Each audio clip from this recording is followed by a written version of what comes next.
전원 정지. 해협에 진입하지 마라. 일본 상선이 피격당했다. 일본 NHK에 다급한 긴급 속보에 전 세계가 발칵 뒤집혔습니다. 세계 최강 미 해군마저 그들을 포기했습니다. 세계 원유의 30%가 지나는 호르무즈 해협이 이란의 미사일에 완전히 봉쇄된 것입니다. 미국도 유럽도 벌벌 떨며 뱃머리를 돌린 죽음의 바다. 그런데 위성을 지켜보던 미 해군 분석관은 경악을 금치 못했습니다.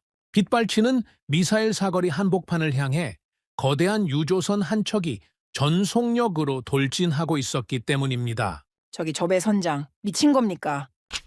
혼비백산한 워싱턴이 황급히 국적을 확인한 순간 모니터에 선명하게 찍힌 이름은 바로 대한민국이었습니다. 세계 최강 대국들이 싹 다 무릎 꿇은 지옥불을 보란듯이 뚫어버린 한국. 미국 펜타곤마저 덜덜 떨게 만든 충격적인 진실, 지금 공개합니다. 그 전에 잠깐 1초 만에 누를 수 있는 좋아요 버튼을 꾹 눌러주시면 영상 제작에 아주 큰 힘이 됩니다. 그럼 바로 시작하겠습니다. 전원 정지, 해협에 진입하지 마라. 무전이 울렸습니다. 그리고 몇 초 후 두 번째 무전이 터졌죠. 피격입니다. 선박이 피격됐습니다. 심장이 멎는 줄 알았습니다. 호르무즈 해협. 세계 원유의 30%가 지나는 바다입니다. 그 바다 위에서 배 한 척이 불타고 있었죠. 저는 22년간 이 해협을 연구해온 사람입니다. 전쟁 직전의 긴장감이 뭔지 잘 알고 있죠. 하지만 그날은 달랐습니다. 연기가 하늘을 뒤덮었습니다. 구조 요청이 쏟아졌죠. 그런데 아무도 움직이지 못했습니다. 미 해군도 침묵했습니다. 세계 최강 함대가 눈앞에서 배가 불타는 걸 지켜만 보고 있었던 겁니다. 도대체 이 바다에서 무슨 일이 벌어지고 있는 겁니까? 저는 모니터 앞에서 이를 악물고 있었습니다. 그리고 바로 그 순간이었죠. 위성 화면 한쪽에서 뭔가가 움직이기 시작했습니다. 잠깐, 그 이야기를 하기 전에 제 소개를 먼저 해야 할 것 같습니다. 저는 마이클 스탠튼입니다. 미 해군 전략사령부에서 22년간 근무한 해상전략 분석가죠. 지금은 워싱턴 국제안보연구소에서 해산간보 수석연구원으로 일하고 있습니다. 저는 세계 3대 해상전략 요충지를 연구해왔습니다. 호르무즈 해협, 말라카 해협, 바브엘만데브 해협, 이 세 곳을 누가 장악하느냐에 따라 세계 경제의 흐름이 바뀝니다. 전쟁의 판도도 달라지죠. 그만큼 중요한 바다들입니다. 미 해군 내부에서 저는 이런 평가를 받아왔습니다. 해협 전쟁을 가장 정확히 읽는 분석가, 자랑이 아닙니다. 22년이라는 시간이 만들어준 결과죠. 수백 건의 위기를 분석했고 수십 번의 군사 충돌을 지켜봤습니다. 이 바다에서 벌어지는 일이라면 대부분 예측할 수 있다고 자부해왔죠. 하지만 그날 벌어진 일은 제 예측을 완전히 벗어났습니다. 호르무즈 해협, 이 바다가 얼마나 중요한지 먼저 말씀드려야 합니다. 폭이 겨우 54km밖에 안 됩니다. 서울에서 수원까지 거리도 안 되는 좁은 바다죠. 이 좁은 길을 하루에 원유 탱커만 수십 척이 지나갑니다. 세계 경제의 핏줄이라고 해도 과언이 아닙니다. 이 바다가 막히면 어떻게 되겠습니까? 원유 가격이 폭등합니다. 세계 증시가 흔들리죠. 공장이 멈추고 물류가 끊깁니다. 단 하루만 막혀도 수십억 달러의 손실이 발생합니다. 이틀이면 각국 정부가 비상대책 회의를 열죠. 사흘이면 세계 경제가 뿌리부터 흔들리기 시작합니다. 그런 바다에서 최근 상상할 수 없는 일이 벌어졌습니다. 이란이 움직인 겁니다. 보복 공격을 선언하면서 군사 긴장이 한순간에 치솟았죠. 해협 일대에 기로의 위협이 감지됐습니다. 수중 감시 시스템에 정체불명의 물체가 포착되기 시작한 겁니다. 드론 정찰도 시작됐죠. 이란 혁명수비대 소속 무인기들이 해협 상공을 날아다니고 있었습니다. 그리고 가장 무서운 소식이 들어왔습니다. 탄도미사일 배치가 확인된 겁니다. 이란 해안가를 따라 이동식 미사일 발사대가 전진 배치됐다는 보고였죠. 사거리 안에 해협을 지나는 모든 선박이 들어옵니다. 이건 단순한 위협이 아니었습니다. 진짜 전쟁 준비였죠? 저는 상황실에서 실시간 보고를 받고 있었습니다. 분위기가 심상치 않았죠. 해군 분석관들의 얼굴이 하나같이 굳어 있었습니다. 누구도 농담을 하지 않았습니다.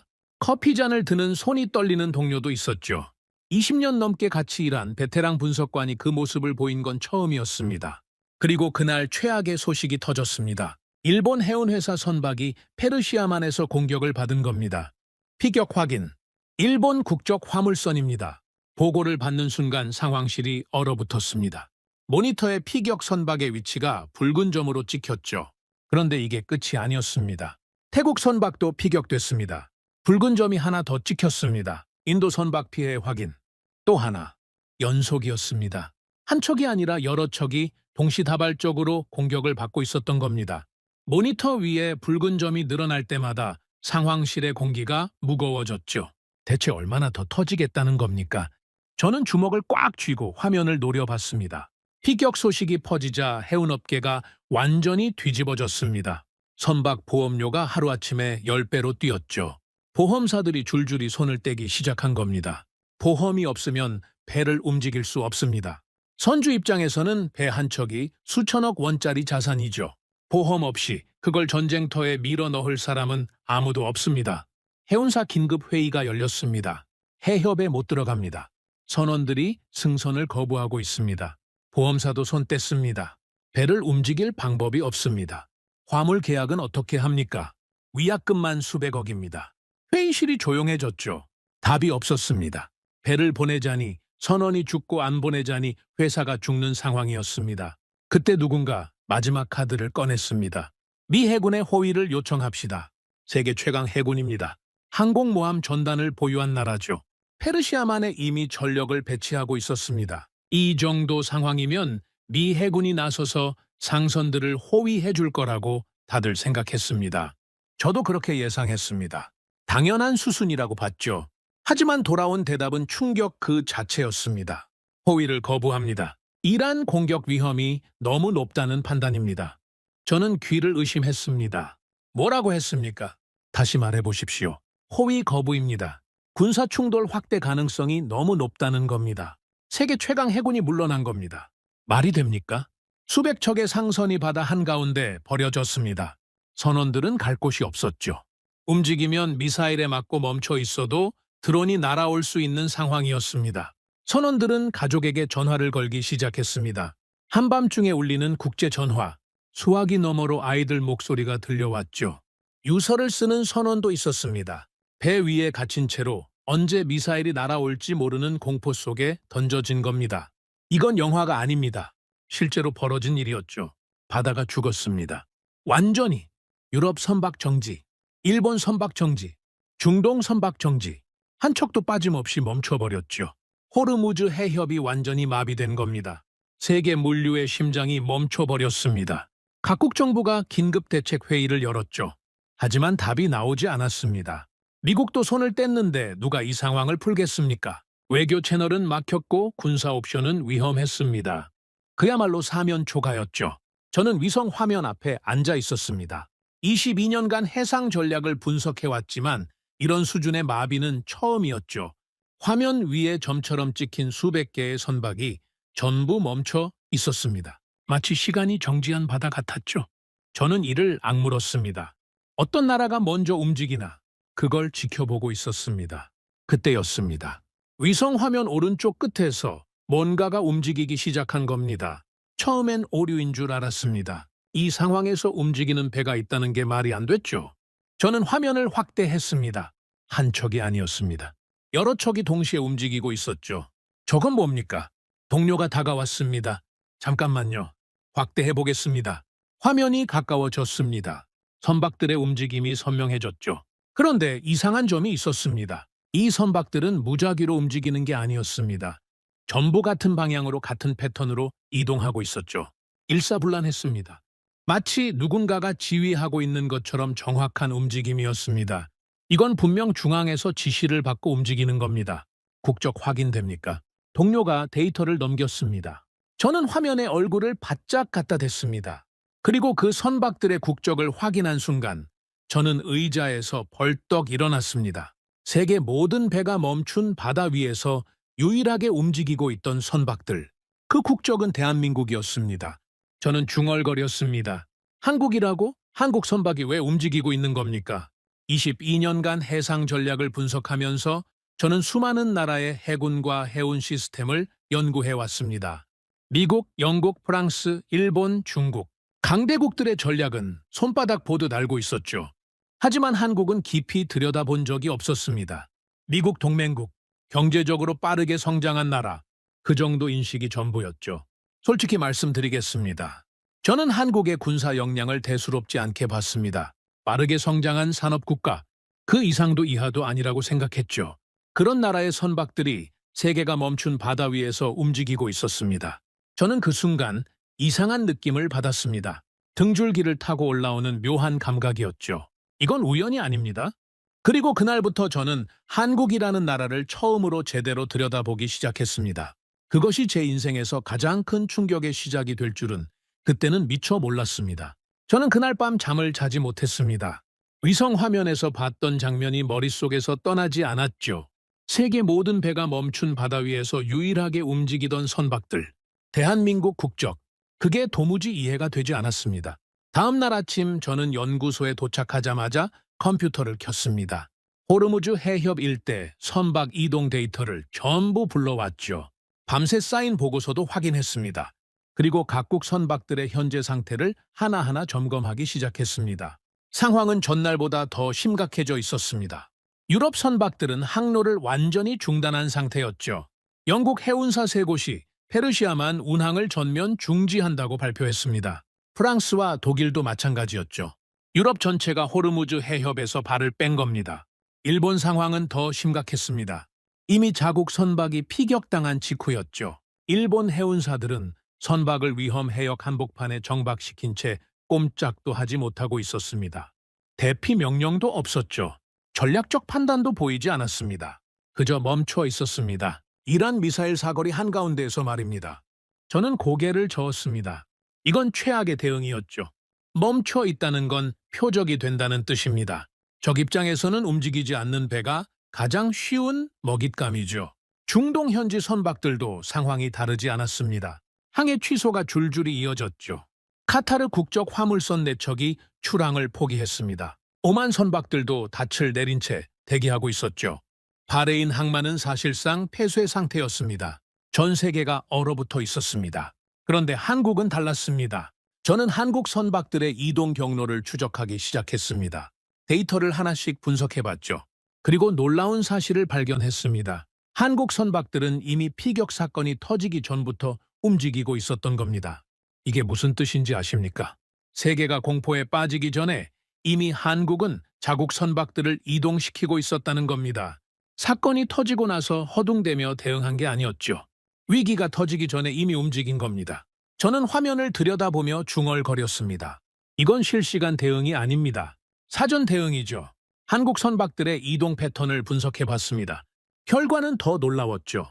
첫째, 모든 선박이 동일한 시간대에 움직이기 시작했습니다. 새벽 시간이었죠. 누군가가 동시에 명령을 내린 겁니다. 둘째, 이동 방향이 전부 같았습니다. 두바이 인근 안전 해역이었죠. 이란 미사일 사거리 밖으로 빠져나가는 경로였습니다. 셋째, 속도가 일정했습니다. 패닉에 빠져서 전속력으로 도주한 게 아니었죠. 계산된 속도로 질서 있게 이동하고 있었습니다. 이건 분명 중앙에서 통제된 전략적 이동이었습니다. 저는 의자 등바디에 기대며 생각했습니다. 도대체 어떤 시스템이 이걸 가능하게 했습니까?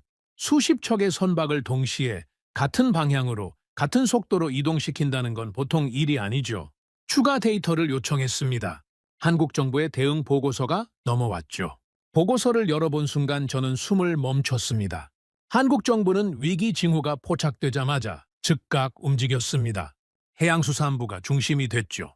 위험 해역에 있는 한국 선박에 즉시 대피 명령을 내렸습니다. 그런데 단순히 대피하라는 명령만 내린 게 아니었습니다. 선박 26척의 위치를 실시간으로 관리하고 있었습니다. 26척입니다. 한 척도 빠짐없이 전부 추적하고 있었죠. 각 선박의 현재 위치, 이동 경로, 도착 예정 시간까지 전부 파악하고 있었습니다. 이건 단순한 모니터링이 아니었죠. 완벽한 통제 시스템이었습니다. 그뿐만이 아니었습니다. 선원 146명의 상태를 개별적으로 확인하고 있었죠.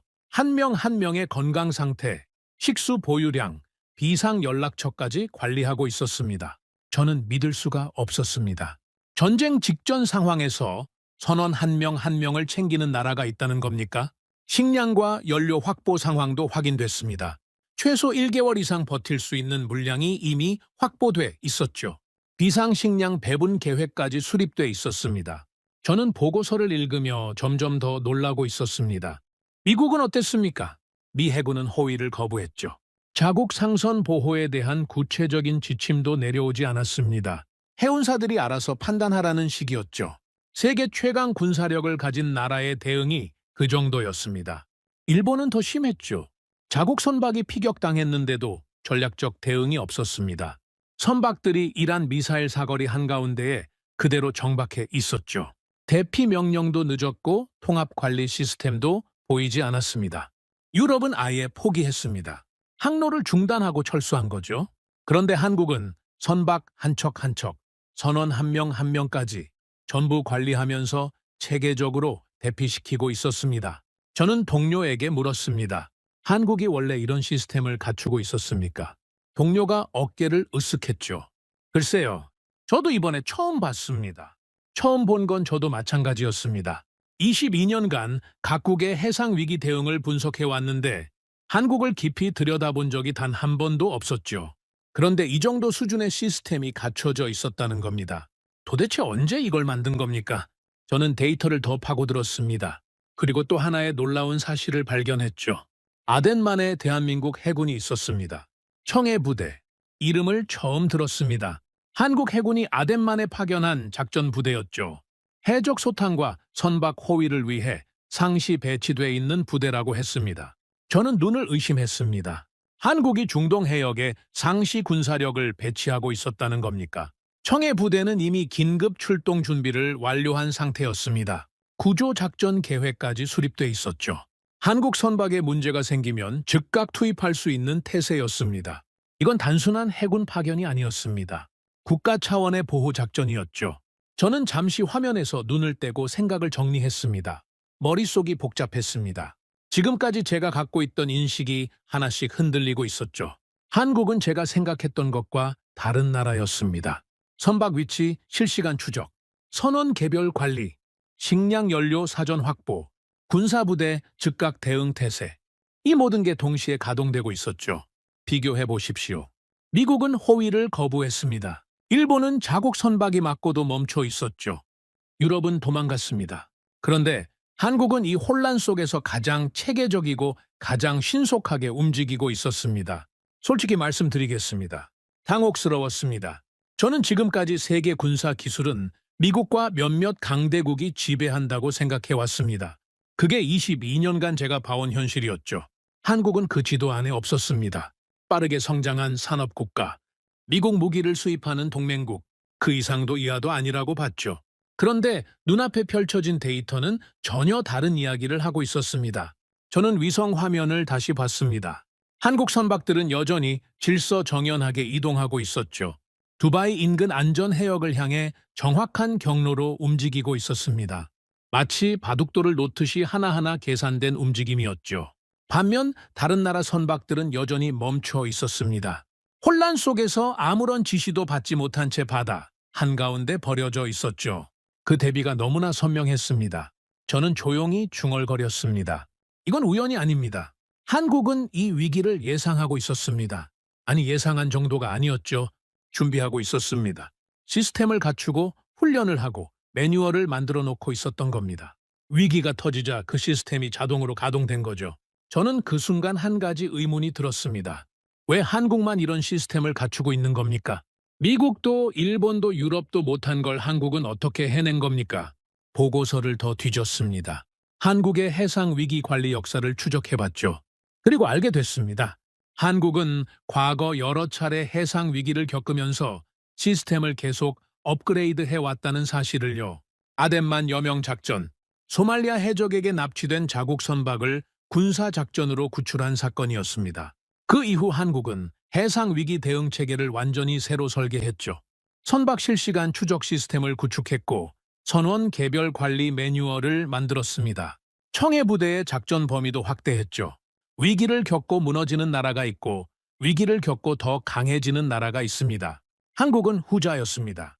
저는 모니터를 바라보며 깊은 숨을 내쉬었습니다. 이 나라에 대해 완전히 잘못 알고 있었다는 사실이 무겁게 다가왔죠. 하지만 이건 시작에 불과했습니다. 한국 선박들의 체계적인 대응에 놀라고 있을 때 저는 아직 더 큰 충격이 기다리고 있다는 걸 몰랐습니다. 호르무즈 해협에서 벌어지고 있는 일은 해상 위기만이 아니었죠. 바다 위에서 선박들이 움직이고 있을 때 하늘에서도 무언가가 벌어지고 있었습니다. 그리고 그 하늘에서 제가 평생 잊을 수 없는 장면을 목격하게 됩니다. 하늘에서 무언가가 벌어지고 있다는 보고를 받은 건 그 다음 날이었습니다. 하지만 그 이야기를 하기 전에 먼저 호르무즈 해협의 상황부터 말씀드려야 합니다. 바다 위에서 벌어진 일이 먼저였으니까요. 한국 선박들이 체계적으로 안전 해역으로 이동하고 있다는 걸 확인한 직후였습니다. 저는 그 움직임에 감탄하고 있었죠. 하지만 해협 상황은 시간이 지날수록 더 악화되고 있었습니다. 이란이 본격적으로 압박을 시작한 겁니다. 드론 정찰 빈도가 2배로 늘었습니다. 이란 혁명수비대 소속 고속정들이 해협 입구에서 위협 기동을 반복하고 있었죠. 상선 옆을 아슬아슬하게 스쳐 지나가면서 경고 사격까지 했습니다. 공포 분위기를 극대화하려는 의도였죠. 그리고 결정적인 보고가 들어왔습니다. 이란 해안 방어 미사일 추가 배치 확인됐습니다. 저는 지도를 펼쳤습니다. 미사일 사거리를 계산해봤죠. 결과를 보고 등줄기가 서늘해졌습니다. 해협을 지나는 모든 항로가 사거리 안에 들어와 있었습니다. 한 척도 빠져나갈 수 없는 구조였죠. 이건 사실상 봉쇄였습니다. 공식적으로 봉쇄를 선언한 건 아니었습니다. 하지만 효과는 같았죠. 어떤 배도 감히 해협에 들어갈 수 없는 상황이 만들어진 겁니다. 미사일이 언제 날아올지 모르는 바다를 누가 지나가겠습니까? 상황실 분위기가 더 무거워졌습니다. 유럽 해운사 5곳이 추가로 운항 중단을 선언했습니다. 일본 해운사 2곳도 철수를 결정했습니다. 원유 선물 가격이 역대 최고치를 경신했습니다. 보고가 쏟아졌죠. 전부 나쁜 소식뿐이었습니다. 세계 경제가 실시간으로 흔들리고 있었습니다. 원유가 안 들어오면 공장이 멈춥니다. 물류가 끊기죠. 그게 며칠만 지속되면 물가가 폭등합니다. 서민들의 생활이 직격탄을 맞는 겁니다. 이건 단순한 군사 위기가 아니었습니다. 세계 경제 위기였죠. 각국 정상들이 긴급 통화를 시작했습니다. 유엔 안보리가 소집됐죠. 하지만 결론은 같았습니다. 아무도 해답을 내놓지 못했습니다. 외교로 풀자는 쪽과 군사적으로 대응하자는 쪽이 맞서고 있었죠. 시간만 흘러가고 있었습니다. 그 사이 바다 위 선원들은 공포 속에서 하루하루를 버티고 있었습니다. 저는 위성 화면을 노려보고 있었습니다. 멈춰 있는 수백 척의 선박들. 한 척도 움직이지 않았죠. 마치 바다 위에 찍힌 점들이 전부 굳어버린 것 같았습니다. 그때였습니다. 레이더 화면에 새로운 움직임이 포착된 겁니다. 스탠튼? 이것 좀 보십시오. 동료가 저를 불렀습니다. 목소리가 떨리고 있었죠. 저는 자리에서 일어나 동료의 모니터 앞으로 갔습니다. 화면에 한 척의 선박이 찍혀 있었습니다. 이 배 말입니까? 네, 지금 해협을 향해 이동하고 있습니다. 저는 눈을 의심했습니다. 해협을 향해 이동한다고 했습니까? 세계 모든 배가 해협에서 빠져나가고 있는 상황에서 거꾸로 해협을 향해 들어가는 배가 있다는 겁니까? 선종이 뭡니까? 유조선입니다. 대형 원유 운반선이죠. 유조선이라고요. 원유를 가득 싣고 있을 가능성이 높은 배가 미사일이 날아다니는 해협으로 들어가고 있다는 겁니까? 국적 확인됩니까? 동료가 데이터를 조회했습니다. 몇 초간 침묵이 흘렀죠. 그리고 동료가 고개를 돌려 저를 바라봤습니다. 한국입니다. 저는 할 말을 잃었습니다. 한국 유조선이 해협으로 들어가고 있다고요. 네. 그리고 속도를 보십시오. 화면을 다시 봤습니다. 그리고 저는 이번에는 정말로 의자에서 벌떡 일어났습니다. 그 유조선은 감속하지 않고 있었습니다. 오히려 속도를 올리고 있었죠. 미사일 사거리 안으로 진입하면서 속도를 높이고 있었습니다. 이건 미친 짓이었습니다. 아니, 미친 짓이라고밖에 설명이 안 됐죠. 저 배 선장이 상황을 모르는 겁니까? 아닙니다. 경고 무전이 수십 차례 송신됐습니다. 전부 수신 확인이 됐죠. 경고를 받았는데도 멈추지 않았다는 겁니다. 이란 미사일 배치 정보도 알고 있었을 겁니다. 드론이 날아다니는 것도 알고 있었겠죠. 그런데도 전속력으로 해협을 향해 돌진하고 있었습니다. 저는 화면에서 눈을 뗄 수 없었습니다. 상황실 전체가 그 유조선을 지켜보고 있었죠. 아무도 말을 하지 않았습니다. 숨소리만 들렸습니다. 모니터 위에서 한국 유조선을 나타내는 점 하나가 해협을 향해 꾸준히 전진하고 있었습니다. 분 단위로 해협 입구에 가까워지고 있었죠. 해협 진입까지 예상 시간 40분입니다. 40분. 40분 후면 세계에서 가장 위험한 바다 한가운데로 들어가는 겁니다. 미사일 사거리 정중앙이었죠. 저는 무의식적으로 손을 맞잡았습니다. 손바닥에 땀이 차 있었죠. 30분이 지났습니다. 유조선은 속도를 줄이지 않았습니다. 20분. 해협 입구가 코앞이었죠. 10분. 이란 해안이 육안으로 보일 거리였습니다. 그리고 한국 유조선이 해협에 진입했습니다. 상황실이 정적에 휩싸였죠. 전속력이었습니다. 거대한 원유 운반선이 파도를 가르며 해협을 질주하고 있었습니다. 좌우로 이란과 오만 해안이 보이는 좁은 수로였죠. 미사일 발사대가 배치된 해안선이 바로 옆에 있었습니다. 언제 공격이 날아와도 이상하지 않은 상황이었죠. 그런데 한국 유조선은 멈추지 않았습니다. 방향을 바꾸지도 않았죠. 오직 전진, 전속력으로 해협을 관통하고 있었습니다. 저는 숨을 참고 화면을 지켜봤습니다. 손이 떨리고 있었죠. 옆에 있던 동료도 마찬가지였습니다. 상황실에 있는 모든 사람이 그 유조선 하나를 바라보고 있었습니다. 5분이 지났습니다. 유조선은 여전히 달리고 있었죠. 10분, 해협 중간 지점을 지나고 있었습니다. 15분, 출구가 보이기 시작했죠. 그리고 마침내 한국 유조선이 호르무즈 해협을 빠져나왔습니다. 상황실에서 누군가가 작게 내뱉었습니다. 해냈습니다. 돌파했습니다. 저는 등바디에 몸을 기댔습니다. 온몸에서 힘이 빠지는 느낌이었죠. 그제야 숨을 쉴 수 있었습니다. 세계 모든 배가 멈춘 바다, 미 해군도 진입을 거부한 바다, 이란 미사일이 배치된 바다, 그 바다를 한국 유조선이 전속력으로 돌파한 겁니다. 저는 믿을 수가 없었습니다. 그런데 더 놀라운 일이 벌어졌습니다. 한 척이 아니었습니다. 두 번째 한국 선박이 해협에 진입하고 있습니다. 세 번째 선박도 이동 중입니다. 한국 선박들이 연이어 해협을 통과하기 시작한 겁니다. 한 척이 돌파하니까 뒤따라 다음 배가 들어갔죠. 그 다음 배도 줄줄이 해협을 관통하고 있었습니다. 이건 한 명의 용감한 선장이 무모하게 돌진한 게 아니었습니다. 계획된 돌파였죠. 저는 이 장면을 보면서 소름이 돋았습니다. 사전에 경로가 설정돼 있었던 겁니다. 안전한 시간대가 계산돼 있었죠. 선박 간 강역까지 조율돼 있었습니다. 이건 군사작전 수준의 정밀함이었습니다. 동료가 저를 보며 말했습니다. 한국 선박들의 목적지가 확인됐습니다. 어딥니까? 대한민국입니다. 전부 본국으로 향하고 있습니다. 원유를 싣고 본국으로 돌아가는 겁니다. 세계가 얼어붙어서 원유 수급이 끊길 수 있는 상황에서 한국은 직접 와서 가져가고 있었죠. 다른 나라들이 두려워서 발을 뺐을 때 한국은 스스로 길을 뚫은 겁니다. 이 소식은 순식간에 퍼졌습니다. 국제 해운 커뮤니티가 발칵 뒤집어졌죠. 각국 해운사 관계자들이 한국 유조선 돌파 소식을 실시간으로 공유하기 시작했습니다.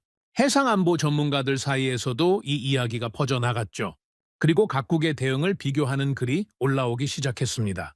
미국, 세계 최강 해군을 보유하고 있지만 호위를 거부했습니다. 일본, 자국 선박이 피격당했지만 전략적 대응 없이 멈춰 있었죠. 중국, 이란과 외교 채널을 가동하면서 조심스럽게 협상 통과를 시도했습니다. 눈치를 보며 슬슬 움직인 거죠. 유럽, 아예 항로를 포기하고 철수했습니다. 그리고 한국, 경고를 받고도 멈추지 않았습니다. 전속력으로 해협을 돌파했죠. 한 척도 아니고 여러 척이 줄줄이 관통했습니다. 해외 커뮤니티에서 이런 글이 돌기 시작했습니다. 중국은 협상하면서 통과했고 일본은 가만히 있었는데 한국은 전속력으로 뚫었다. 이 한 문장이 수만 건 공유됐죠. 각국 네티즌들의 반응도 쏟아졌습니다. 한국 선원들은 도대체 무슨 배짱으로 저 바다를 지나간 겁니까? 저건 용기가 아니라 시스템입니다. 철저한 계산이 있었던 겁니다. 한국이라는 나라를 과소평가하고 있었습니다. 저도 같은 생각이었습니다. 저는 화면을 바라보며 조용히 생각에 잠겼습니다. 22년간 해상 전략을 분석하면서 수많은 위기 상황을 봐왔습니다. 하지만 이런 장면은 처음이었죠. 위기 앞에서 나라의 본질이 드러난다는 말이 있습니다. 두려움에 멈추는 나라가 있고 두려움을 뚫고 가는 나라가 있죠. 그날 호르무즈 해협에서 저는 그 차이를 눈으로 직접 확인했습니다. 한국은 뚫고 간 나라였습니다. 저는 그날 처음으로 이 나라에 대해 경외심이라는 감정을 느꼈습니다. 군사 분석가로서 감정을 개입시키면 안 된다는 걸 잘 알고 있죠. 하지만 어쩔 수 없었습니다. 눈앞에 펼쳐진 장면이 그만큼 압도적이었습니다. 하지만 이건 아직 서막이었습니다. 한국 유조선이 해협을 돌파한 것도 놀라웠지만 저는 아직 더 큰 사실을 모르고 있었죠. 이 배들의 뒤에 어떤 존재가 버티고 있었는지를 말입니다.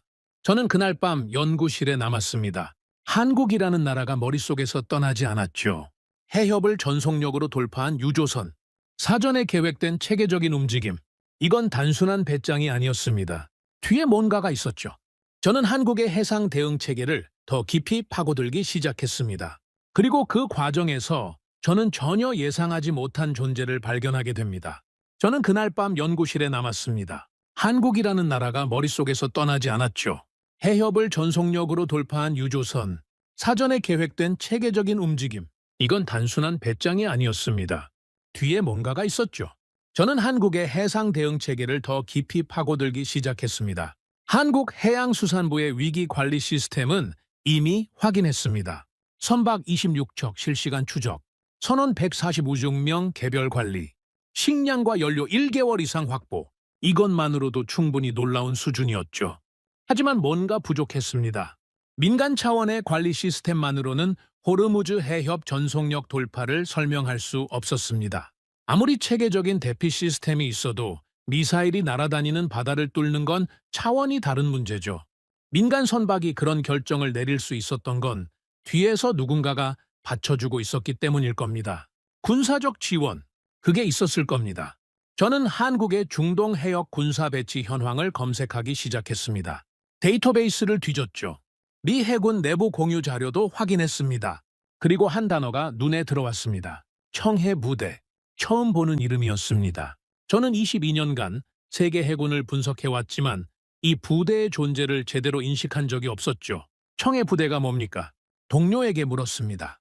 한국 해군이 아덴만에 파견한 상시 작전 부대입니다. 해적 소탕과 선박 호위 임무를 수행하고 있죠. 저는 멈칫했습니다.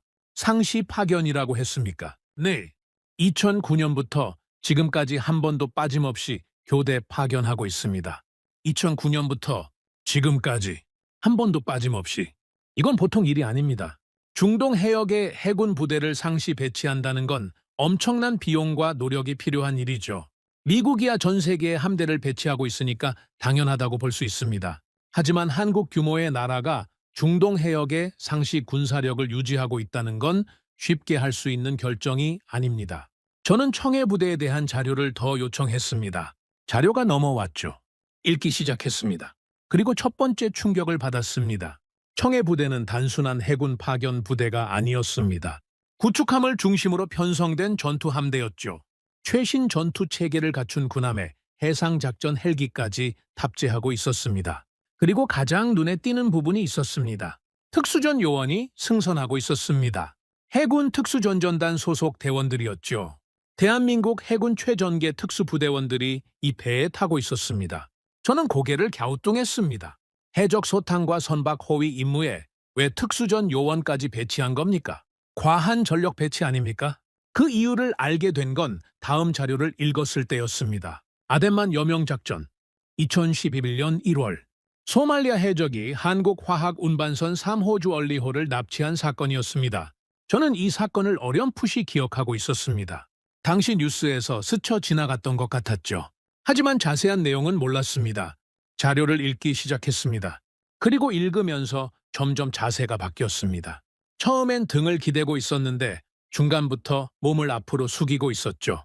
3호 주얼리호가 납치됐을 때 배에는 선원 21명이 타고 있었습니다. 한국인 8명을 포함해서 여러 국적의 선원들이었죠. 해적 13명이 배를 장악하고 있었습니다. 총으로 무장한 해적들이 선원들을 인질로 잡은 겁니다. 보통 이런 상황이 벌어지면 어떻게 합니까? 대부분의 나라는 협상을 합니다. 몸값을 지불하죠. 그게 가장 안전한 방법이라고 판단하는 겁니다. 실제로 당시 소말리아 해적에게 납치된 선박 대부분이 몸값 협상으로 해결됐습니다. 한국은 달랐습니다. 한국 정부는 군사작전을 결정했습니다. 저는 이 대목에서 눈이 커졌습니다. 군사작전이라고요? 인질이 21명이나 잡혀있는 상황에서 군사작전을 감행했다는 겁니까? 한 명이라도 잘못되면 국제적인 비난을 감수해야 하는 상황이었죠. 실패하면 정부가 뒤집어지는 겁니다. 그런데도 작전을 강행했습니다. 청해부대 최영함이 3호 주얼리호를 추적하기 시작했죠. 아덴만 한가운데서 해적에게 납치된 배를 쫓아간 겁니다. 그리고 작전 개시 명령이 떨어졌습니다. 새벽이었습니다. 해군 특수전전단 대원들이 헬기에서 3호 주얼리호 갑판으로 내려섰습니다. 동시에 고속 단정으로 접근한 대원들이 선체에 올라탔죠. 해적 13명, 무장 상태, 인질 21명이 배 안에 있었습니다. 이 상황에서 특수전 대원들이 선내로 진입했습니다. 저는 자료를 읽으면서 심장이 빨라지는 걸 느꼈습니다. 22년간 군사작전 분석을 해왔지만 이건 정말 아슬아슬한 작전이었죠. 좁은 선내에서 총격전이 벌어졌습니다. 해적들은 곳곳에 숨어서 저항했죠. 좁은 복도와 기관실과 선실을 하나하나 돌파해야 했습니다. 인질이 있기 때문에 무차별 사격은 불가능했죠. 한 발 한 발이 정밀해야 했습니다. 작전 시간 단 5시간. 결과를 보고 저는 입을 다물지 못했습니다. 해적 13명 중 8명 사살, 5명 생포, 그리고 인질 21명 전원 구출. 전원입니다. 한 명도 빠짐없이 전부 구출한 겁니다. 선장이 해적의 총에 맞아 복부에 부상을 입었지만 생명에는 지장이 없었죠. 나머지 선원 수십 명은 무사했습니다. 저는 자료에서 눈을 떼고 천장을 바라봤습니다. 이게 가능한 작전입니까? 해적 소탕 작전에서 인질 전원을 구출한 사례는 전 세계적으로 극히 드뭅니다. 미국 네이비실이 수행한 선박 구출 작전에서도 인질 피해가 발생한 경우가 있었죠. 그만큼 이런 작전은 어렵습니다. 변수가 너무 많고 한순간의 실수가 인질의 목숨으로 직결되니까요. 그런데 한국 해군이 해냈습니다. 인질 전원 구출, 해적 완전 제압. 저는 동료를 불렀습니다. 아덴만 여명 작전 알고 있었습니까? 동료가 고개를 끄덕였죠. 당시 꽤 화제가 됐습니다. 하지만 우리 쪽에서는 크게 주목하지 않았죠. 크게 주목하지 않았다. 그 말이 가슴에 걸렸습니다. 인질 21명 전원 구출이라는 경이로운 결과를 낸 작전을 세계 최고의 해군이라는 미국이 크게 주목하지 않았다는 겁니다. 왜 그랬겠습니까? 한국이니까 그랬던 거죠. 한국 해군이 그 정도 작전을 수행할 수 있을 거라고 진지하게 생각하지 않았던 겁니다. 저를 포함해서 말입니다. 저는 자료를 계속 읽었습니다. 아덴만 여명 작전 이후 한국은 청해부대의 전투력을 더 강화했습니다. 특수전 요원 규모를 늘렸죠. 장비도 업그레이드 했습니다. 해상작전 헬기의 성능도 개선했죠. 그리고 가장 중요한 변화가 있었습니다. 위기 대응 매뉴얼을 완전히 새로 만든 겁니다. 선박 실시간 추적 시스템을 구축했습니다. 위험 해역에 있는 자국 선박의 위치를 24시간 모니터링하는 체계였죠. 선원 개별 관리 시스템도 만들었습니다. 비상시 청해 부대가 즉각 투입될 수 있도록 작전 연결 체계까지 완성했죠. 그제야 이해가 됐습니다. 이 장에서 제가 봤던 한국의 체계적인 대응, 선박 26척 실시간 추적, 선원 145명 개별 관리, 그게 하늘에서 뚝 떨어진 게 아니었습니다. 아덴만 여명 작전이라는 실전 경험에서 만들어진 시스템이었죠. 한국은 위기를 겪고 나서 무너진 게 아니라 시스템을 만든 겁니다. 저는 다시 현재 상황으로 돌아왔습니다. 호르무즈 해협 위기. 청해 부대는 지금 어디에 있습니까? 자료를 확인했습니다. 그리고 또 한 번 놀랐죠. 청해 부대는 이미 대응 태세에 들어가 있었습니다. 아덴만에서 작전 중이던 청해 부대가 호르무즈 해협 위기가 시작되자마자 즉각 비상태세로 전환했습니다. 구조작전 계획을 수립했죠. 한국 선박에 문제가 생기면 바로 투입할 수 있는 대기 상태였습니다. 그뿐만이 아니었습니다. 한국 유조선들이 해협을 전속력으로 돌파했을 때 청해 부대가 어디에 있었는지 아십니까? 해협 출구 부근이었습니다. 한국 유조선들이 해협을 빠져나오는 지점에서 대기하고 있었던 겁니다. 만약 유조선이 공격을 받으면 즉각 투입할 수 있는 위치였죠. 저는 소름이 돋았습니다. 이제 전체 그림이 보이기 시작했습니다. 한국의 해협 돌파는 무모한 돌진이 아니었습니다. 철저하게 계산된 작전이었죠. 해양수산부가 민간 선박을 통합 관리하고 있었습니다. 선박 이동 경로와 시간대가 사전에 계획돼 있었죠. 그리고 그 뒤에서 청해 부대가 군사적 엄호를 하고 있었습니다. 민간과 군이 하나의 시스템으로 움직이고 있었던 겁니다. 저는 미국의 대응을 떠올렸습니다. 미 해군은 호위를 거부했죠. 자국 상선들은 알아서 하라는 식이었습니다. 해운사들이 아무리 요청해도 답이 없었죠. 일본은 자국 선박이 피격당했는데도 해군을 투입하지 않았습니다. 전략적 대응이 없었죠. 유럽은 아예 철수했습니다. 그런데 한국은 민간 관리 시스템과 군사 엄호 체계를 동시에 가동하면서 자국 선박을 지키고 있었습니다. 도대체 이 나라는 뭡니까? 저는 의자 등바디에 몸을 기대며 한숨을 내쉬었습니다. 한숨이라기보다는 탄식에 가까웠죠. 22년간 해상 전략을 분석하면서 저는 한 가지 기준을 갖고 있었습니다. 군사력의 진짜 척도는 무기의 수가 아니라 시스템이라는 거죠. 아무리 좋은 무기를 가지고 있어도 위기 순간에 그걸 제대로 운용할 시스템이 없으면 소용없습니다. 한국은 시스템이 있었습니다.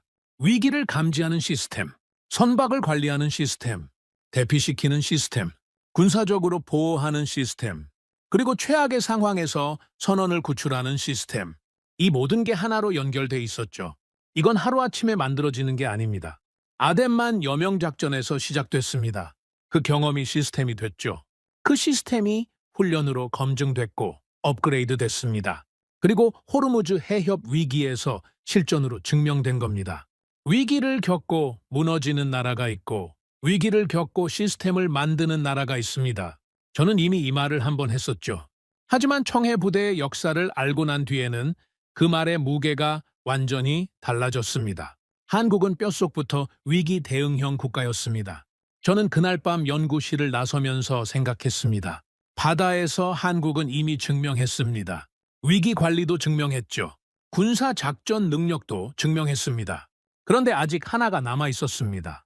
하늘이었죠.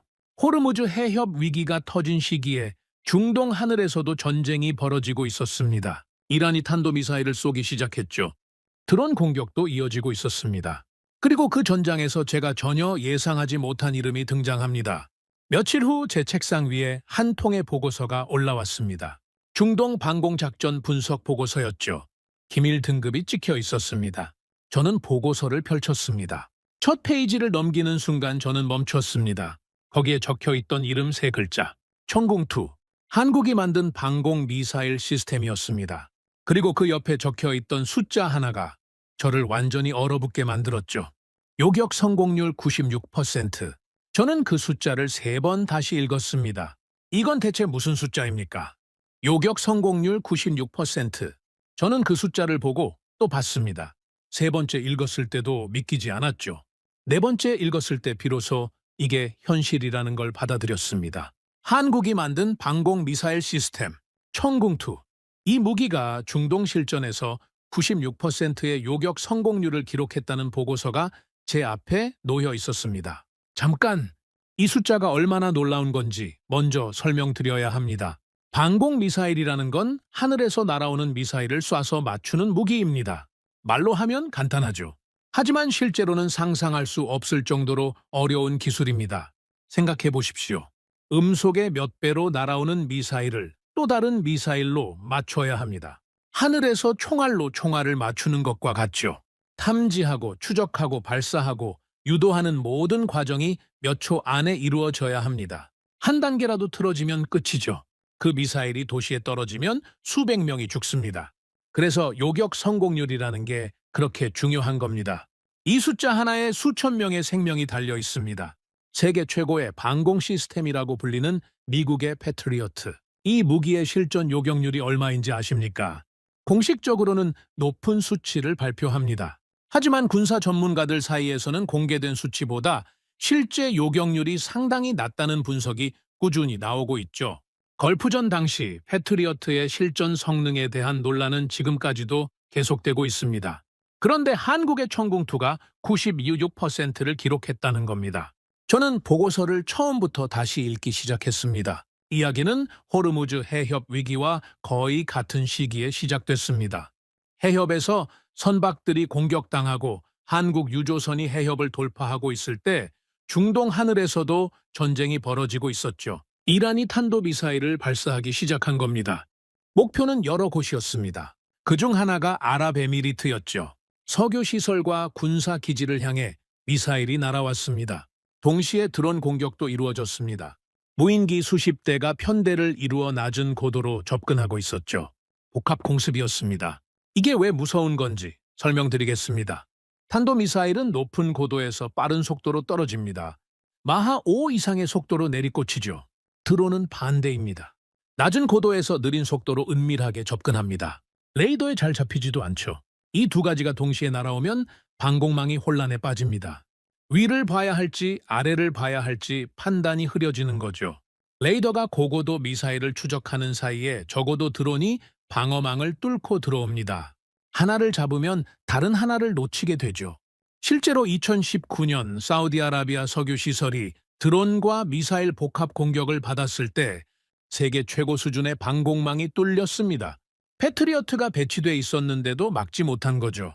그 사건 이후 군사 전문가들 사이에서는 복합 공습에 대한 방어가 현대 전쟁의 가장 큰 과제라는 평가가 나왔습니다.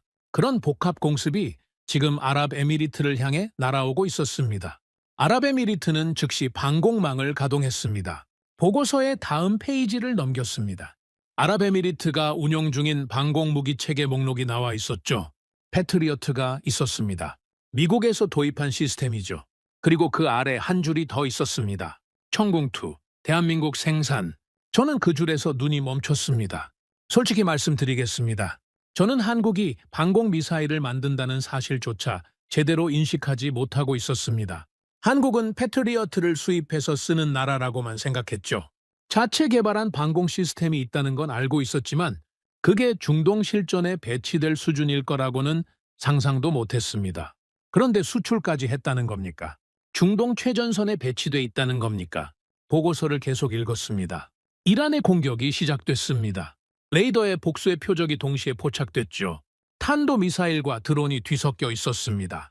가장 어려운 상황이었습니다. 고고도와 저고도에서 동시에 날아오는 표적들을 구분하고 우선순위를 매기고 각각에 맞는 요격 미사일을 발사해야 하는 겁니다. 이 모든 판단이 몇 초 안에 이루어져야 하죠. 청궁2가 발사됐습니다. 보고서에 따르면 요격 미사일이 연속으로 발사됐습니다. 하나, 둘, 셋. 빠른 간격으로 하늘을 향해 치솟았죠.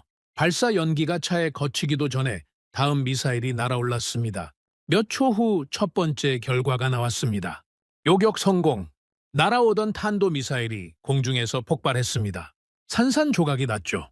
파편이 사방으로 흩어졌습니다. 두 번째 미사일도 요격됐습니다. 세 번째도, 네 번째도 연속이었죠. 하늘에서 불꽃이 차례로 터졌습니다. 그런데 여기서 끝이 아니었습니다. 드론이 날아오고 있었습니다. 낮은 고도로 스며들듯 접근하는 무인기들이었죠. 보통 방공 시스템은 탄도미사일을 요격한 직후 적어도 표적으로 전환하는 데 시간이 걸립니다. 레이더를 재설정하고 사격 통제 컴퓨터가 새로운 표적을 할당받아야 하죠. 그 몇 초의 공백이 치명적입니다. 드론은 바로 그 틈을 노리고 들어오는 거니까요. 하지만 청궁2는 달랐습니다. 탄도미사일 요격 직후 거의 동시에 드론을 향해 요격 미사일을 발사했습니다. 보고서에는 이렇게 기록돼 있었죠. 동시 교전 능력 확인. 동시 교전. 이 네 글자가 얼마나 대단한 건지 일반인은 모를 수 있습니다.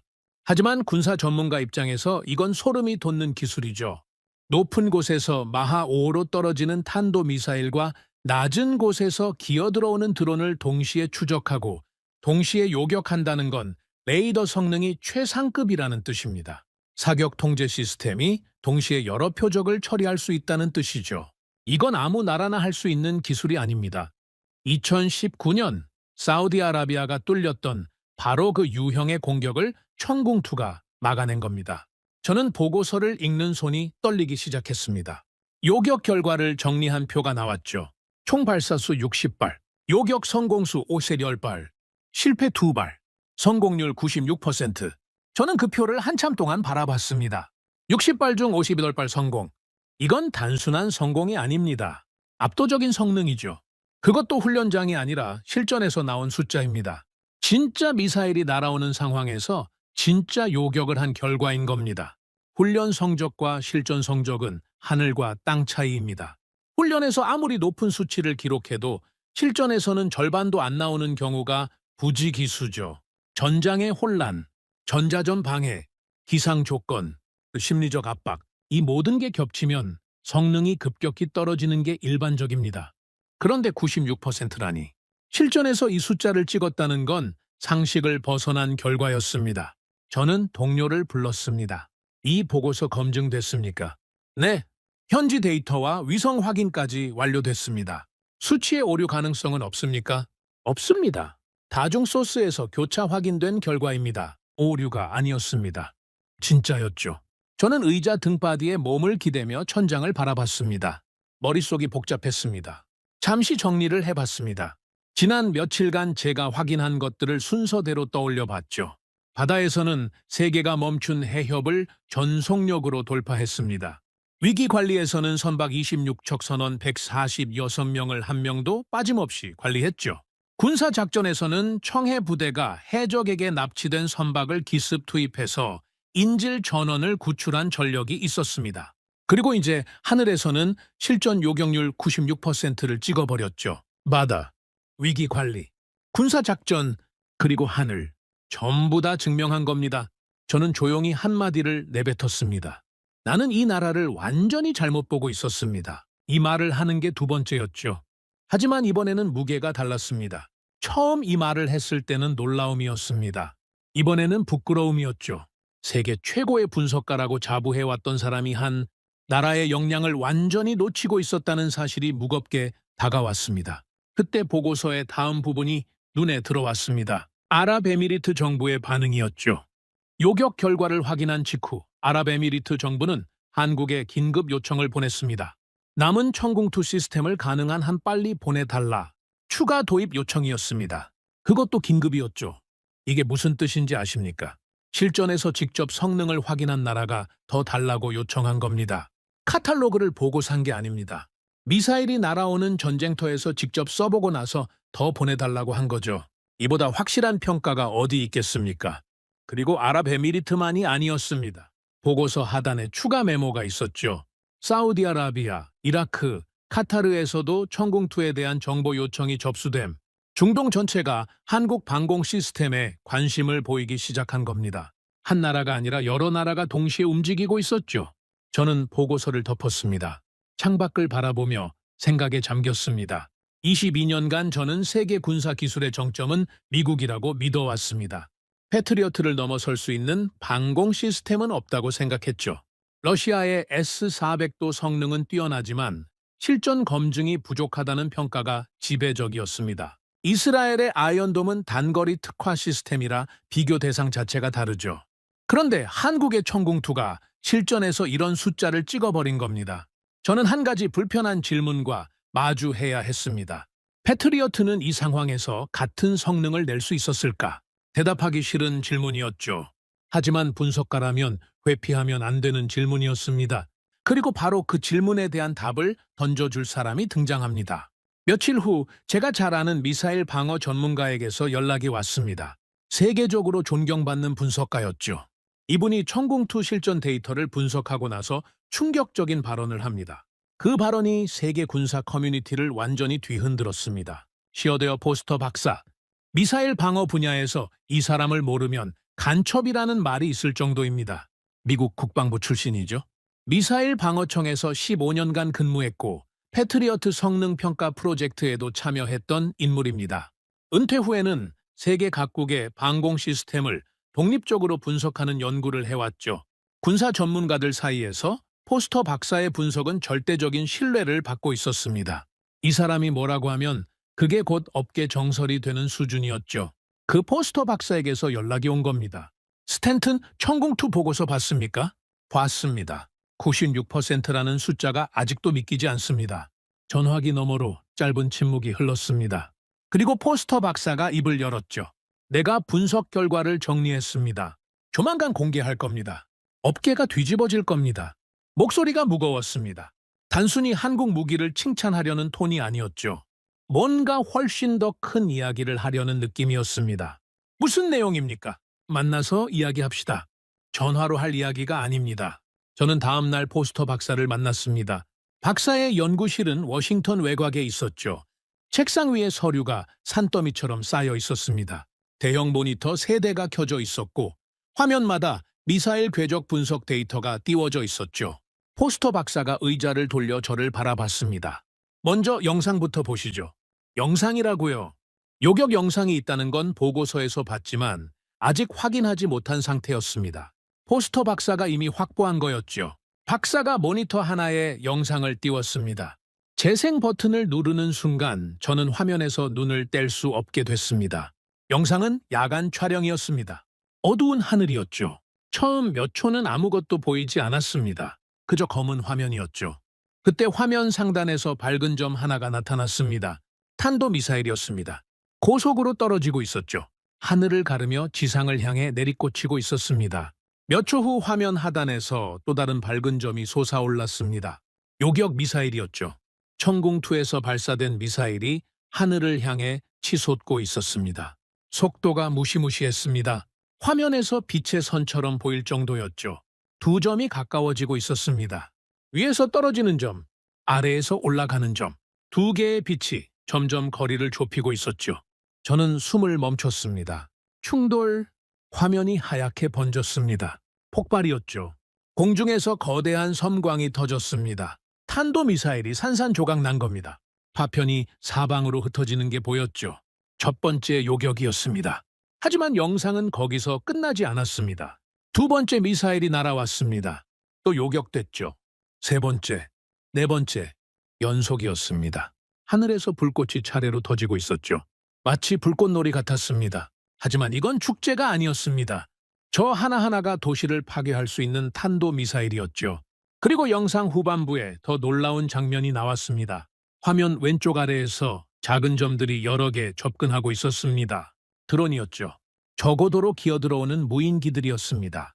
탄도미사일이 위에서 떨어지는 와중에 드론이 아래에서 스며들고 있었던 겁니다. 천궁2가 다시 발사됐습니다. 이번에는 궤적이 달랐죠. 아까는 하늘 위를 향해 솟아올랐는데 이번에는 낮은 각도로 날아갔습니다. 드론을 향한 요격이었죠. 몇 초 후 드론이 공중에서 폭발했습니다. 이어서 두 번째 드론도, 세 번째도, 고고도 탄도미사일과 저고도 드론을 거의 동시에 요격하고 있었습니다. 영상이 끝났습니다. 연구실이 조용해졌죠. 저는 한동안 말을 할 수 없었습니다. 보고서로 숫자를 읽는 것과 영상으로 직접 보는 것은 완전히 다른 경험이었죠. 숫자는 머리로 이해하는 겁니다. 하지만 영상은 몸으로 느끼는 거죠. 저 하늘에서 터진 불꽃 하나하나가 수백 명의 목숨을 살린 요격이었습니다. 포스터 박사가 입을 열었습니다. 이제 내 분석 결과를 말씀드리겠습니다. 박사가 서류 한 뭉치를 꺼냈습니다. 두꺼웠죠. 상당한 시간을 들여 분석한 게 분명했습니다. 먼저 천궁2의 성능부터 말하겠습니다. 박사의 목소리는 차분했습니다. 하지만 그 차분함 속에 무게가 있었죠. 96%라는 요격률은 현존하는 중거리 방공 시스템 중 세계 최고 수준입니다. 실전 데이터 기준으로는 비교 대상이 없습니다. 비교 대상이 없다. 이 말의 무게를 아십니까? 세계에서 가장 권위 있는 미사일 방어 전문가가 한국 무기에 대해 비교 대상이 없다고 말한 겁니다. 특히 동시 교전 능력이 인상적입니다. 탄도미사일과 드론을 동시에 추적하고 요격한 사례는 극히 드뭅니다. 천궁2의 레이더 성능과 사격 통제 시스템이 세계 최상위권이라는 걸 증명한 거죠. 저는 고개를 끄덕이며 듣고 있었습니다. 여기까지는 예상할 수 있는 분석이었죠. 하지만 다음 말은 예상하지 못했습니다. 포스터 박사가 잠시 말을 멈추고 저를 바라봤습니다. 그리고 천천히 입을 열었죠. 그리고 한 가지 더 말씀드려야 합니다. 이건 많은 사람들이 불편해할 이야기입니다. 저는 긴장했습니다. 패트리어트 요격률은 우리가 생각하는 것보다 훨씬 낮습니다. 연구실 안에 공기가 바뀌었습니다. 공식 발표 수치와 실전 데이터 사이에 상당한 괴리가 있습니다. 이건 제가 국방부에 있을 때부터 인지하고 있던 문제죠. 하지만 공개적으로 말할 수 있는 분위기가 아니었습니다. 저는 아무 말도 하지 못했습니다. 이번 천궁2의 실전 데이터가 나오면서 그 괴리가 더 선명해졌습니다. 같은 전장에서 같은 유형의 위협에 대응한 결과를 비교할 수 있게 된 거죠. 포스터 박사가 서류에서 비교 분석표를 꺼냈습니다. 단도직입적으로 말하겠습니다. 천궁2는 패트리어트가 취약한 복합 공습 상황에서 월등한 성능을 보여줬습니다. 동시 교전 능력에서 확실한 차이가 있죠. 저는 그 분석표를 받아들었습니다. 숫자들이 나열돼 있었죠. 하나하나 확인할수록 입이 벌어졌습니다. 포스터 박사가 말을 이었습니다. 가격도 비교해야 합니다. 천궁2의 도입 비용은 패트리어트의 절반 수준입니다. 성능은 동등하거나 일부 영역에서 우위에 있고 가격은 절반이죠. 그리고 무엇보다 중요한 건 실전 데이터가 나왔다는 겁니다. 실전 데이터. 방산 시장에서 이것보다 강력한 무기는 없습니다. 아무리 화려한 카탈로그를 만들어도 실전에서 증명되지 않으면 아무 소용없죠. 반대로 실전에서 한번 증명되면 그 무기의 가치는 하루아침에 올라갑니다. 천궁2는 그 증명을 해낸 겁니다. 포스터 박사가 마지막으로 이렇게 말했습니다. 스탠튼, 세계 방공 시장의 판도가 바뀔 수 있습니다. 지금까지 패트리어트가 독점하다시피 했던 중동 시장에 강력한 경쟁자가 나타난 거죠. 그것도 실전 데이터를 들고서 말입니다. 저는 연구실을 나오면서 머릿속이 복잡했습니다. 포스터 박사의 분석이 공개되면 어떤 일이 벌어질지 뻔했죠. 미국 방산업계가 발칵 뒤집어질 겁니다. 패트리어트를 만드는 레이시온에게는 악몽 같은 소식이죠. 미국 정부 입장에서도 불편한 이야기입니다. 방공 시스템 수출은 미국 방산 수익의 핵심이니까요. 그리고 실제로 그렇게 됐습니다. 포스터 박사의 분석이 공개되자 세계 군사 커뮤니티가 뒤집어졌습니다. 미국 방산 전문가들 사이에서 논쟁이 폭발했죠. 포스터의 분석이 과장됐다. 패트리어트는 여전히 최고의 시스템이다. 아닙니다. 실전 데이터는 거짓말을 하지 않습니다. 천궁2의 성능은 인정해야 합니다. 한국 무기가 패트리어트를 위협한다는 건 시기상조입니다. 시기상조가 아니라 이미 현실입니다. 중동 국가들이 천궁2를 요청하고 있지 않습니까? 의견이 갈렸습니다. 하지만 갈리는 것 자체가 이미 의미 있는 변화였죠. 불과 몇 주 전까지만 해도 한국 방공 시스템은 논쟁의 대상조차 되지 못했습니다. 아무도 진지하게 다루지 않았죠. 그런데 이제 세계 최고의 전문가들이 천궁2를 놓고 격렬하게 토론하고 있었습니다. 이건 이미 판도가 바뀌고 있다는 증거였죠. 국제 군사 포럼에서도 반응이 쏟아졌습니다. 한국 방공 기술의 발전 속도가 놀랍다. 천궁2는 가성비 측면에서 세계 최고의 방공 시스템이 될 수 있다. 실전 검증이라는 가장 어려운 관문을 통과했다. 이제 한국 방산의 위상이 달라질 것이다. 유럽 군사 전문가들도 주목하기 시작했죠. 나토 회원국들도 한국 방공 시스템을 검토해야 한다. 이건 제가 22년간 한 번도 본 적 없는 흐름이었습니다. 한국 무기가 세계 군사 전문가들의 진지한 분석 대상이 된 건 처음이었죠. 저는 모니터 앞에 앉아 각국의 반응을 추적하고 있었습니다. 그때 한 가지 생각이 머릿속을 스쳤습니다. 한국이라는 나라가 보여준 것들을 다시 한번 정리해봤죠. 바다에서는 체계적인 위기 관리 시스템으로 선박과 선원을 보호했습니다. 세계가 멈춘 해협을 전속력으로 돌파했죠. 청해 부대는 인질 전원 구출이라는 경이로운 작전을 성공시켰습니다. 그리고 하늘에서는 실전 요격률 96%로 세계 군사 전문가들을 충격에 빠뜨렸죠. 이건 한 분야에서만 뛰어난 게 아니었습니다. 전 방위적이었죠. 저는 조용히 모니터를 바라보며 말했습니다. 이건 단순한 무기가 아닙니다. 천궁2 하나만 놓고 보면 뛰어난 방공 시스템이죠. 하지만 한국이 보여준 전체 그림을 놓고 보면 이건 무기 하나의 문제가 아니었습니다. 국가 시스템의 문제였습니다. 위기를 감지하는 능력, 즉각 대응하는 체계, 민간과 군이 하나로 움직이는 통합 시스템, 그리고 세계 최상위 수준의 군사 기술, 이 모든 게 하나의 국가에서 동시에 작동하고 있었죠. 저는 22년간 수많은 나라를 분석해왔습니다. 하지만 이런 조합을 갖춘 나라는 많지 않았죠. 그날 저는 한 가지 사실을 확신하게 됐습니다. 세계 군사 기술 지도가 바뀌고 있었습니다. 그리고 그 변화의 중심에 대한민국이 있었죠. 하지만 세계가 이 사실을 완전히 깨닫게 되려면 한 가지가 더 필요했습니다. 요격 영상이 세계 언론에 공개되는 순간이었죠. 그리고 그 순간이 다가오고 있었습니다. 요격 영상이 공개됐습니다. 처음에는 군사 전문가들 사이에서만 돌았죠. 포스터 박사의 분석 보고서와 함께 제안된 채널로 공유됐습니다. 하지만 이런 영상이 조용히 묻힐 리가 없었죠. 며칠 만에 영상이 세계 언론에 퍼지기 시작했습니다. 처음 보도한 건 중동 현지 언론이었습니다. 아랍에미리트 방공 작전 영상이라는 제목이었죠. 영상이 기사에 실리자마자 조회수가 폭발했습니다.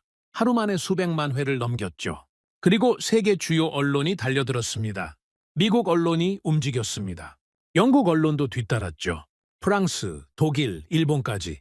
전 세계 군사 전문 매체는 물론이고 일반 뉴스 채널까지 이 영상을 다루기 시작했습니다. 저는 연구소 상황실에서 각국 언론 보도를 실시간으로 모니터링하고 있었습니다. 화면마다 같은 영상이 재생되고 있었죠. 어두운 밤하늘, 위에서 떨어지는 밝은 점, 아래에서 솟아오르는 밝은 점, 충돌, 섬광, 폭발, 그리고 연속되는 요격, 탄도미사일과 드론이 동시에 격추되는 장면. 세계가 그 영상을 보고 있었습니다. 반응은 폭발적이었죠. 군사 전문가들의 분석이 쏟아지기 시작했습니다. 각국 군사 포럼이 들끓었죠. 뉴스 댓글란이 터져나갔습니다.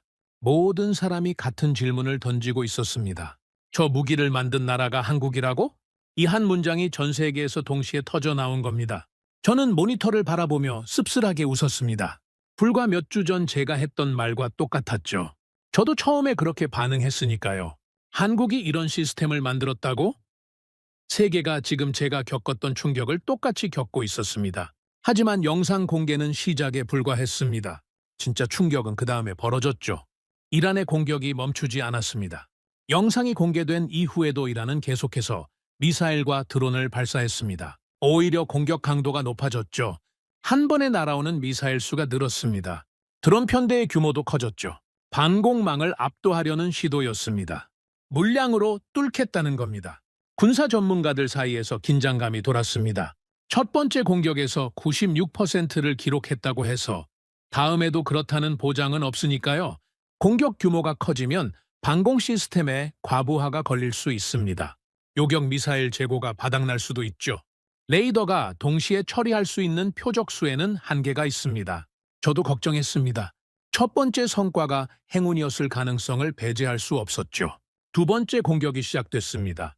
이번에는 규모가 더 컸습니다. 탄도미사일이 동시다발적으로 발사됐죠. 하늘의 불빛이 여러 개 나타났습니다. 동시에 저곳에서 드론 편대가 접근하고 있었습니다. 천공투가 다시 가동됐습니다. 요격 미사일이 연속으로 발사됐죠. 하늘을 향해 빗줄기가 솟아올랐습니다. 하나, 둘, 셋, 넷. 쉬지 않고 올라갔습니다. 결과가 나왔습니다. 요격 성공, 또 성공, 또 성공. 드론도 격추됐습니다. 저곳에서 접근하던 무인기들이 하나씩 불꽃으로 변했죠. 두 번째 공격 요격률 95%. 저는 숨을 내쉬었습니다. 세 번째 공격이 왔습니다. 이번에는 야간이었죠. 가장 까다로운 조건이었습니다. 어둠 속에서 탐지하고 추적하고 요격해야 하는 상황이었죠. 천공투가 또 발사됐습니다. 결과 요격 성공률 97%. 네 번째 공격 96%. 다섯 번째 95%. 공격이 반복될수록 한 가지 사실이 선명해졌습니다. 96%는 행운이 아니었습니다. 시스템의 실력이었죠. 한 번은 운일 수 있습니다. 두 번도 어쩌면 우연일 수 있죠. 하지만 5번 연속으로 95% 이상을 유지한다는 건 운이 아닙니다. 이건 기술력입니다. 시스템의 안정성이 증명된 겁니다. 군사 전문가들도 이제 인정할 수밖에 없었죠. 천공투의 성능은 일회성이 아니다. 반복적으로 검증된 실전 데이터다. 이 수준의 일관성은 세계 어떤 방공 시스템에서도 확인된 적이 없다. 한국 방공 기술은 세계 최상위권에 진입했다. 포스터 박사가 저에게 전화를 걸어왔습니다. 스탠튼, 내가 뭐라고 했습니까? 판도가 바뀔 거라고 하셨죠. 바뀌는 정도가 아닙니다. 이미 바뀌었습니다. 박사의 말이 맞았습니다. 중동 국가들의 움직임이 빨라지고 있었죠. 아랍에미리트는 이미 추가 도입을 요청한 상태였습니다. 하지만 이제 아랍에미리트만이 아니었죠. 사우디아라비아가 공식적으로 천공투 도입 검토를 시작했습니다. 이라크도 움직였죠. 카타르에서도 한국 방산 관계자들과 접촉이 이루어지고 있다는 정보가 들어왔습니다. 중동 전체가 한국 방공 시스템을 향해 달려가고 있었습니다. 그리고 중동만이 아니었습니다. 유럽에서도 반응이 나오기 시작했죠. 나토 회원국 일부가 천공투에 대한 기술 자료를 요청했다는 소식이 들려왔습니다. 동유럽 국가들이 특히 관심을 보였죠. 러시아 위협에 직면해 있는 나라들이었습니다. 이들에게는 효과적이면서도 합리적인 가격의 방공 시스템이 절실했죠. 천공투가 그 답이 될 수 있다는 거였습니다. 세계 방산 시장이 요동치고 있었습니다. 패트리어트를 만드는 미국 방산업체 주가가 흔들렸죠. 한국 방산업체 주가는 치솟았습니다. 증권가에서도 리포트가 쏟아졌죠. 한국 방산의 시대가 오고 있다. 불과 몇 주 전까지만 해도 아무도 하지 않았던 말이었습니다. 저는 상황실에서 이 모든 흐름을 지켜보고 있었습니다. 그리고 한 가지 사실을 깨달았죠. 이건 단순한 무기 수출 이야기가 아니었습니다. 세계 군사 기술의 질서가 바뀌고 있었습니다. 지난 수십 년간 방공시장은 미국과 러시아가 양분해왔습니다. 패트리어트 아니면 S-400이었죠. 다른 선택지는 사실상 없었습니다. 중동 국가든 유럽 국가든 이 두 시스템 중 하나를 골라야 했죠. 그런데 이제 세 번째 선택지가 나타난 겁니다. 한국의 천궁2. 성능은 패트리어트급, 가격은 절반, 그리고 실전에서 검증까지 완료. 이 조합은 무기 시장에서 가장 강력한 카드입니다. 어떤 나라가 이걸 거부할 수 있겠습니까? 저는 이 상황을 분석하면서 한 가지 더 놀라운 사실을 발견했습니다. 한국이 지금 천궁2에만 머물러 있지 않다는 거였죠. 자료를 더 파고들었습니다. 한국의 방공체계 개발 로드맵이 눈에 들어왔죠. 천궁2는 중거리 방공 시스템이었습니다. 그런데 한국은 이미 그 다음 단계를 준비하고 있었죠. 천궁3, 더 먼 거리에서 더 빠른 미사일을 요격할 수 있는 차세대 시스템이었습니다. 그리고 그 위에 또 하나가 있었습니다. LSAM이라고 불리는 장거리 방공 시스템이었죠. 이건 탄도미사일을 대기권 밖에서 요격하는 시스템입니다. 미국의 사드와 비슷한 개념이죠. 한국이 이 수준의 시스템을 자체 개발하고 있다는 사실에 저는 또 한 번 놀랐습니다. 천궁2, 천궁3, LSAM, 저고도부터 고고도까지, 단거리부터 장거리까지. 한국은 다층 방공체계를 독자적으로 구축하고 있었습니다. 이건 미국과 러시아와 이스라엘 정도만 갖추고 있는 체계였죠. 한국이 그 반열에 올라서고 있었습니다. 저는 의자에서 일어나 창밖을 바라봤습니다. 워싱턴의 밤하늘이 보였죠.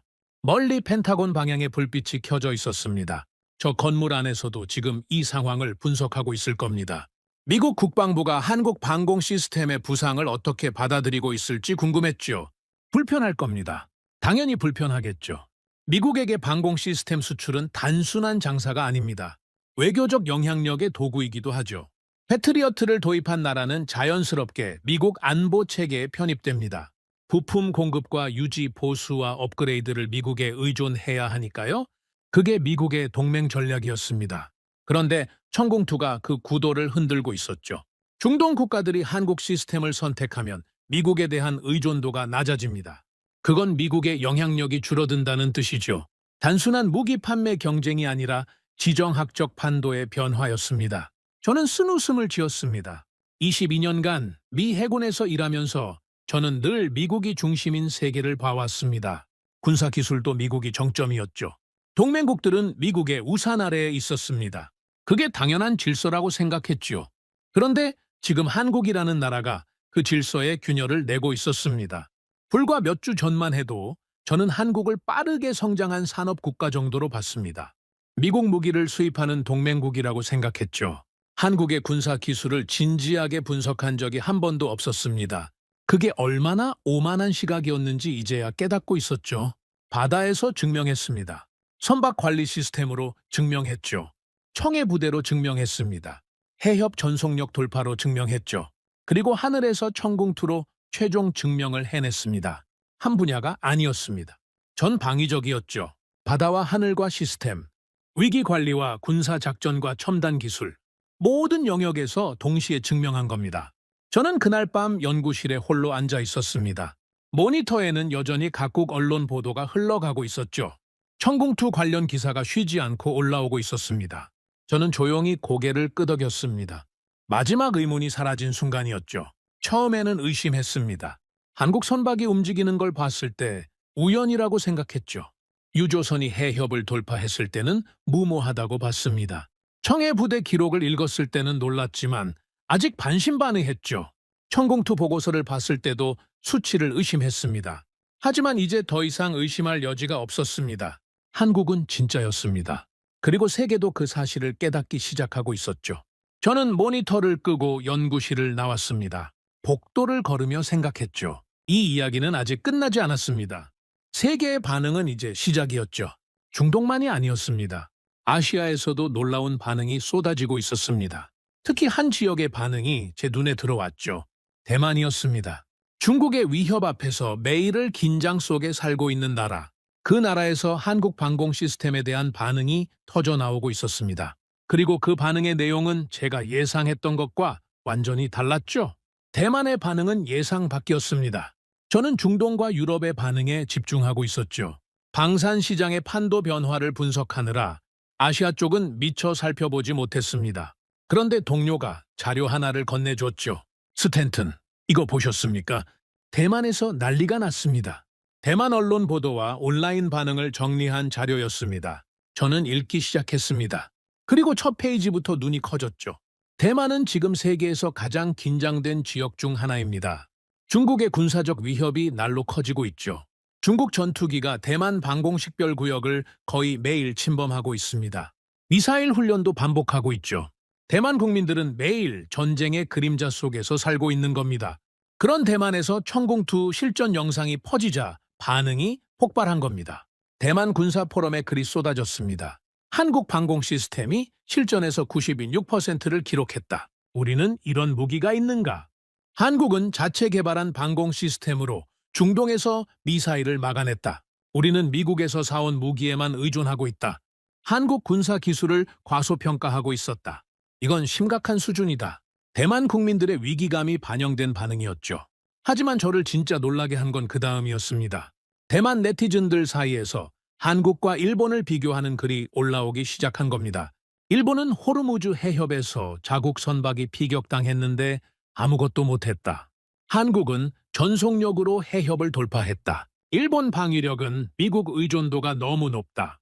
한국은 자체 기술로 세계 시장을 흔들고 있다. 아시아에서 진짜 군사 강국이 어디인지 다시 생각해 봐야 한다. 그리고 결정적인 글이 하나 올라왔죠. 한국 무기는 무섭다. 일본보다 한국을 더 존중해야 한다.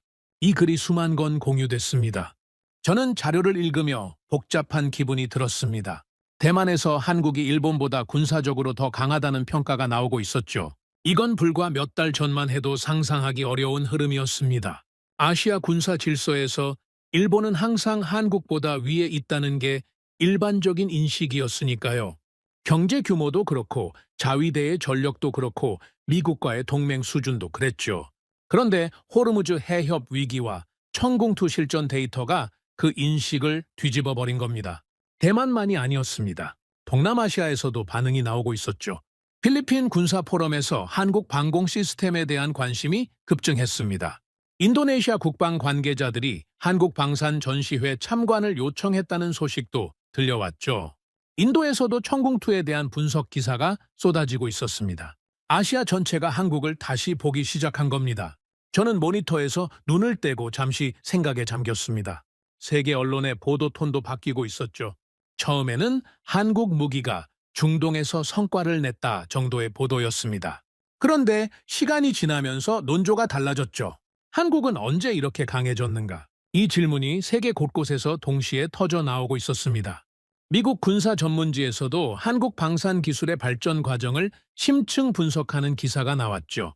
유럽 안보연구소에서는 한국 방산 수출이 세계 군사 균형에 미치는 영향을 주제로 보고서를 발표했습니다. 일본 언론도 한국 방산의 부상을 다루기 시작했죠. 톤이 불편해 보였지만 다루지 않을 수 없었던 겁니다. 세계의 시선이 한국으로 모이고 있었습니다. 저는 추가 자료를 요청했습니다.